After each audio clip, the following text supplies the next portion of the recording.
Well, thank you very much, Mr. Speaker. I'm pleased to rise in the House this afternoon to speak about Canada's Economic Action Plan 2012 through the Budget Implementation Act, Bill C-38.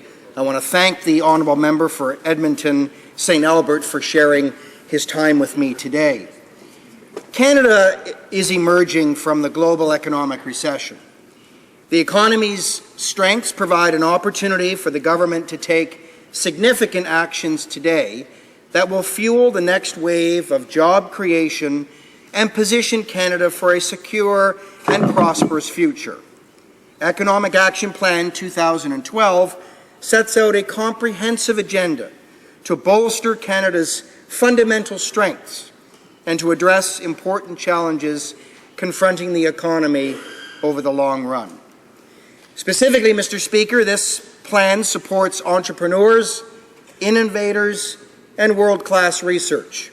Our government will increase investments in research and development and in streamlining and enhancing the scientific research and experimental development tax incentive program, including shifting from indirect tax incentives to more direct support for innovative private sector businesses. We will also enhance the access to venture capital financing by high-growth companies so that they can have the capital they need to create jobs and grow. Further, we are making changes in Bill C-38 to ensure responsible resource development so that Canada may take advantage of the natural resource opportunity we have that benefits all regions of the country, including Mississauga. There are many businesses that rely on a strong and responsible resource sector to sell their goods and services. By creating an efficient regulatory system, we can provide effective protection of the interests of Canadians while minimizing the burden on business. The City of Mississauga is one of the most multicultural cities in the world. We have residents from hundreds of countries of origin who call Mississauga home, and we are happy to have them. What is even more exciting is that many of these people work in companies that do business around the world and rely on strong trade relationships and do import and export services worldwide. That is why I am so pleased that our government has the most ambitious trade expansion plan in Canadian history. Mr. Speaker, we know that free, fair, and open trade is good for Canadian business. We know that Canadians can compete with the best in the world, and we can win.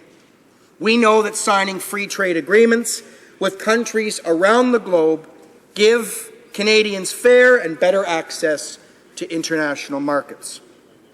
I am pleased to see that we are reforming the immigration system to place a strong emphasis on skilled workers, investors, and job creators who want to come to Canada and make a strong economic contribution.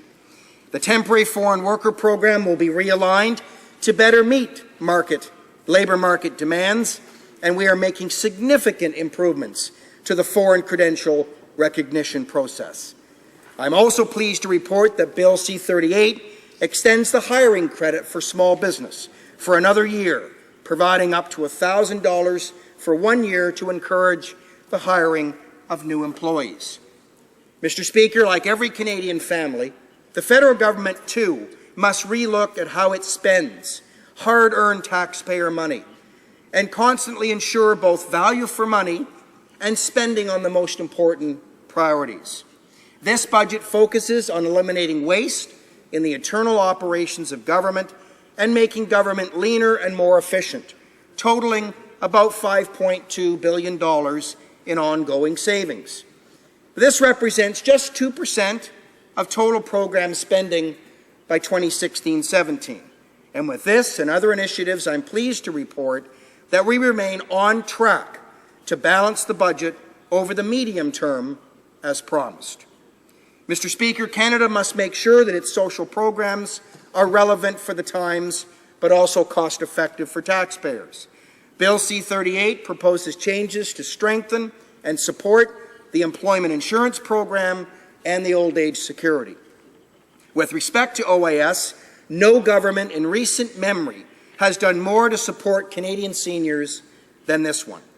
I was pleased in the first budget on which I was able to vote in this House that our government brought in the largest one-time increase in the guaranteed income supplement in over 25 years. Further, our government continues to provide support to the Old Age Security Program, to existing recipients and those near retirement at current levels, with no reductions or changes whatsoever. However, we have a responsibility to ensure that the OAS system is protected for future generations, and not to simply pass the buck to some other government down the road.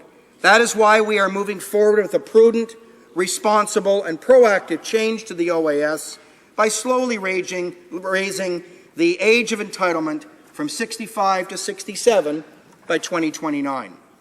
The number of Canadians over 65 will increase from 4.7 million today to 9.3 million by 2030.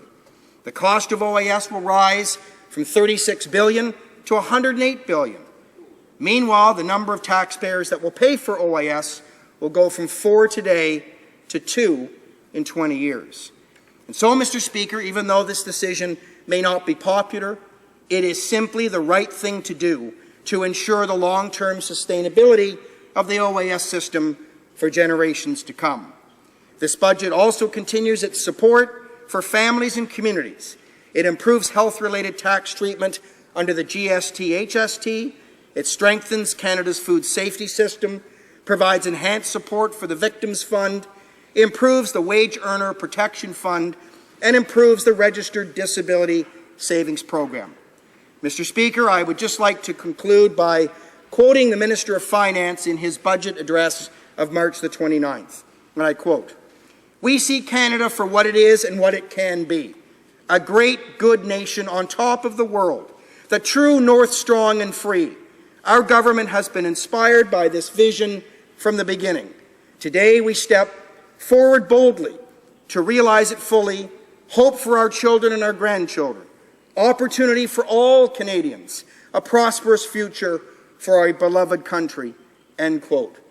Mr. Speaker, I am pleased to report to you in this House that I will be supporting Bill C-38 at third reading and making sure that Economic Action Plan 2012, jobs, growth, and long-term prosperity becomes a reality. Thank you very much. Questions or comments? The Honourable Member for Newton North Delta. Thank you, Mr. Speaker, and I want to thank my colleague for his very passionate speech.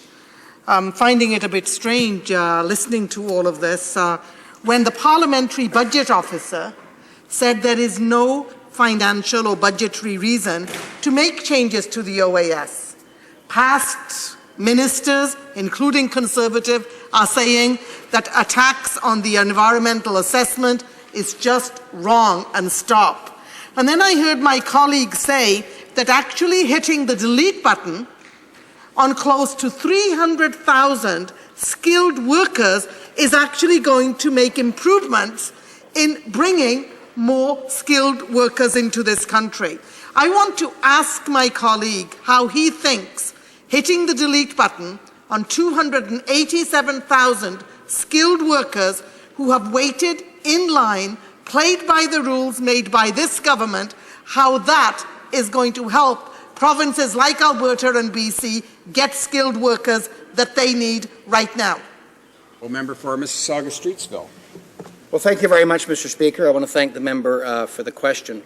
The fact of the matter is that this government inherited a system that was a complete mess from the previous Liberal government, who had played the game of, oh, we'll promise you a spot, we'll promise you a job in Canada, just sign up and we'll get a protest, and it didn't happen.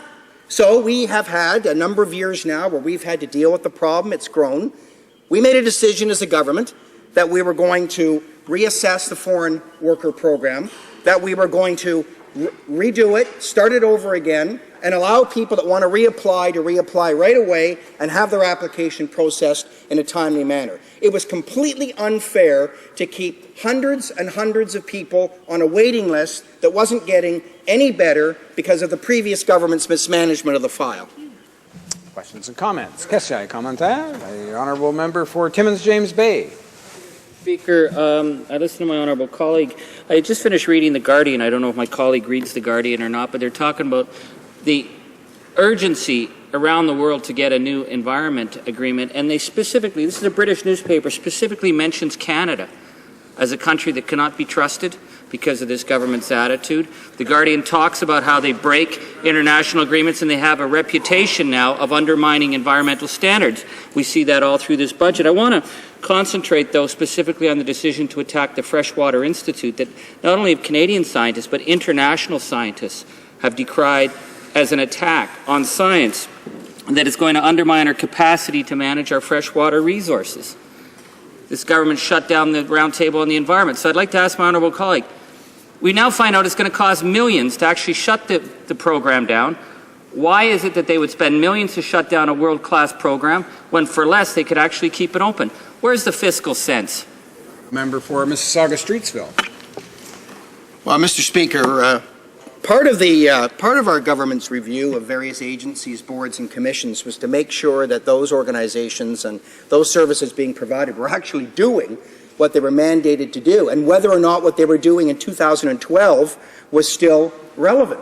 And what we found with many of these agencies, especially the roundtable on the economy and the environment, is that after 25 years, the mandate that organization had over that period of time is not reflective of the needs and the advice that we as a government and the general public want in 2012. So yes, some decisions were made to close some things or to reduce the services in some things, and in others to create new bodies, new purpose bodies that make more sense and more relevance to 2012. So that is the package. Obviously, you folks don't support it. We believe it's the right way for Canada to move forward in an efficient, effective way to continue to deliver strong environmental sustainability to the people of Canada.